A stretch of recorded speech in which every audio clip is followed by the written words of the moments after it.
So hi guys, welcome back to NDP. இன்னைக்கு என்ன பார்க்க போகிறோம் அப்படின்னு கேட்டிங்கன்னா, எதுவும் பார்க்க போகிறதில்ல. ஏன்டா இத்தனை நாள் வீடியோ போடல அப்படின்னு கேட்டிங்கன்னா, அதான் கைஸ் ஒரு பெரிய கதை நடந்துட்டு நான் சொல்கிறேன் எல்லாத்தையும். ரீசெண்டாக நம்ம ரிலேஷன் வீட்டுக்கு ஒரு ஃபங்க்ஷனுக்கு போயிருந்தோம். அப்போ அங்கேருந்து சின்ன பையன் என்ன பண்ணிட்டான், அவனுக்கு பிளாக் ஸ்போர்ட்ஸ் விளாட தெரியும் போல இருக்கு. இன்ஸ்டாகிராம் யூடியூப்லாம் பார்த்துருப்பான் போல இருக்கு. உள்ளே நான் செல்ல வச்சுட்டு போய் எடுத்து பார்த்துருக்கான். அவன் ரிலேஷன் விட்ட பையன் தான். அவன் என்ன பண்ணிட்டான், உள்ளே போய் 2 ஃப்ரூட்டு இருக்கவும் 2 ஃப்ரூட்டையும் சாப்பிட்டான் போல இருக்கு.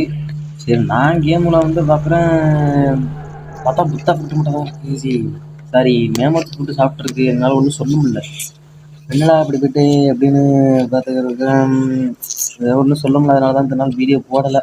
சரி, என்ன பண்ணுறது அப்படின்னு தெரியாமல் தான் புத்தா ஃப்ரூட்டே ஃபுல் ட்ரான்ஸ்ஃபர்மேஷன் பண்ணி வச்சுருக்கேன். புத்தா ஃப்ரூட்டெல்லாம் மேமத் ஃப்ரூட்டே ஃபுல் ட்ரான்ஸ்ஃபர்மேஷன் பண்ணி வச்சுருக்கேன். ட்ரான்ஸ்ஃபார்மரே எடுத்து வச்சுருக்காங்க. ஃப்ரூட்டை பற்றி சொல்லணும்னா சொல்ல அளவுக்கு ஒன்றும் இல்லை. கிரைண்டிங்க்கு கொஞ்சம் ஈஸியாக தான் இருக்குது. டிபி ஸ்டெண்டுக்கு லிவாய்த்தின் சீல்டு ஷார்க்கு ரைஸ் போட்டோம்னா கொஞ்சம் ஈஸி, நல்லாவே இருக்கும்.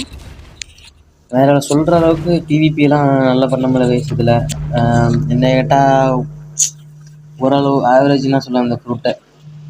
ஸோ இந்த ஃப்ரூட்டில் இருக்கலாமா இல்லை வேறு ஃப்ரூட்டுக்கு மாறலாமாங்கிறத நீங்கள் சொல்லுங்கள், கமெண்டில் சொல்லுங்கள். இந்த வீடியோவுக்கு 50 லைக்குக்கு மேலே வந்துச்சுன்னா நான் மாற்றிடுவேன். நான் எவ்வளோ தைரியத்தில் சொல்கிறேன்னா, இது ஒன்றும் பர்மனெண்ட் ஃப்ரூட்டு கிடையாதுங்க. இது டெம்பரவரி ஃப்ரூட்டு தாங்க, பர்மனெண்ட் ஃப்ரூட்டே கிடையாது. நீங்கள் சொன்னீங்கனாலே நான் மாற்றிடுவேன், அடுத்த ஃப்ரூட்டை மாற்றிடுவேன். ஏன்னா எனக்கு இந்த ஃப்ரூட்டு ஒரு மாதிரி தான் இருக்குது. நீங்கள் சொன்னீங்கனாலே அடுத்த ஃப்ரூட்டை நான் மாற்றிடுவேன். ஸோ ஃப்ரூட்டை மாற்றணுமா இல்லையான்னு கமெண்டில் சொல்லுங்கள்.